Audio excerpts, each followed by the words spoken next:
right, 1-3, nice and short. It says define chemistry. So whenever we're talking about chem, we're talking about the composition of matter and what it does, all the changes that it undergoes.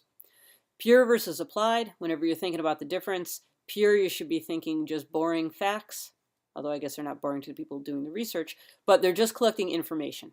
They don't really have a reason for it yet. There's no real application. They're just trying to get as much information about something as possible. And then people who are applied scientists are going to use the information obtained by pure scientists. So people who are dealing with applied science, they're looking at the research, they're using that knowledge that these pure scientists gained, and they're trying to solve a real world problem. The key here is look for real world application. If there's an application, it's applied. Define the term matter. Matter has mass, takes up space. Even air.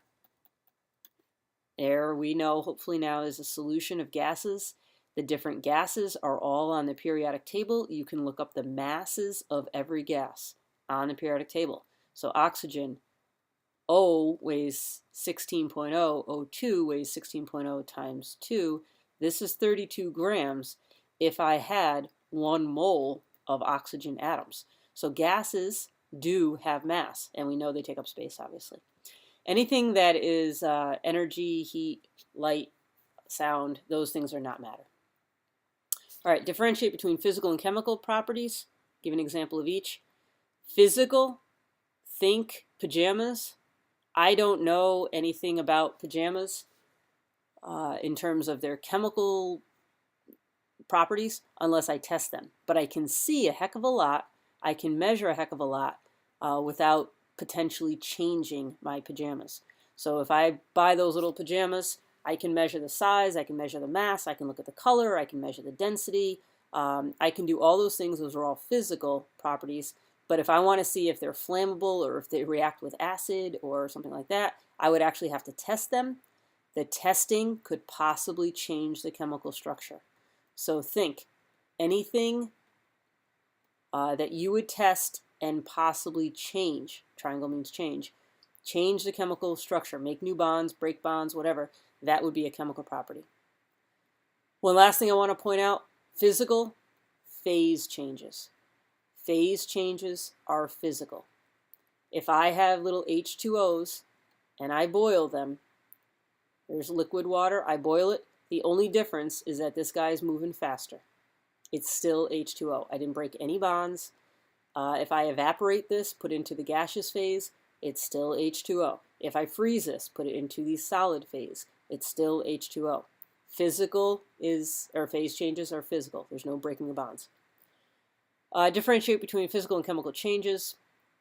A change in which substance looks different, but it's still the same thing. And again, phase changes. So we could measure the boiling point, we could observe it or measure it, we're not changing anything, and we could actually see the change take place, and that's physical.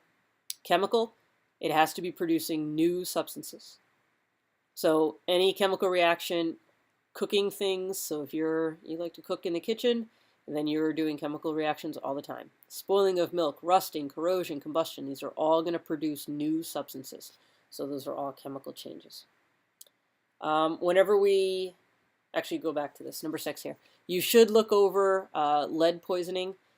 We talked a little bit about that. It's in your packet. You read an article. You did an RST assessment. But you should know about lead poisoning and how, even though you're not going to grow up to be a chemist, there are going to be topics in your life that you need to be aware of. So reread that or look over your notes for the lead section. Back to chemical changes. Whenever we have a chemical change, we can write a reaction for it or write an equation for it. They always start with the reactants on the left and end with the products on the right. Just like a recipe, I start with this many eggs and that much flour, and I end up with this, I don't know, cake or something. Reactants are circled here. Rectangles are my products. Always, always, always. State the law of conservation of mass or matter. We know that whatever we start with has to be what we end with. We can't make or destroy atoms. So if we start with 23 grams of magnesium and we start with 72 grams of the H and the Cl's, then I put them all together, rearrange them, I get different things out. I get magnesium and chlorine bonded together now, and then the little hydrogen that's left over, still needs to add up to the total mass of these guys. So add these together, you can subtract out the 95.3 grams, and you get 1.0 gram left over. That's how much hydrogen is left. Now, if I run this in an open container, I drop in a little piece of magnesium into my acid, then the hydrogen escapes and leaves. So if I'm measuring what's left over, I might not notice that. I might just measure 95.3 grams. So that's why whenever we're dealing with law of conservation of matter, we want to have some sort of closed container so we can prove it. But it happens either way. We know that 1 gram of hydrogen would leave because of this, but it's easier if we trap it and we can prove it. And that's why you ran the lab in a bag lab earlier on in the beginning of the year. And finally, 5 signs of a chemical reaction. These were right in your notes, and we've seen these quite a few times already this year, and we'll continue to see them. If we produce a gas, if we change temp, usually things get hotter, but there are many reactions that actually get colder. Formation of a precipitate. Remember, this is a solid that forms when you mix 2 liquids. So you mix the liquids, and then all of a sudden you see these little tiny chunky pieces that seem to settle to the bottom. That's called a precipitate. Production of sound or light, and finally a change in color. Finally, before I'm done here, the most important thing, biggest sign of a chemical reaction is that we have something new. Bonds were broken, bonds were made, we end up with something brand new.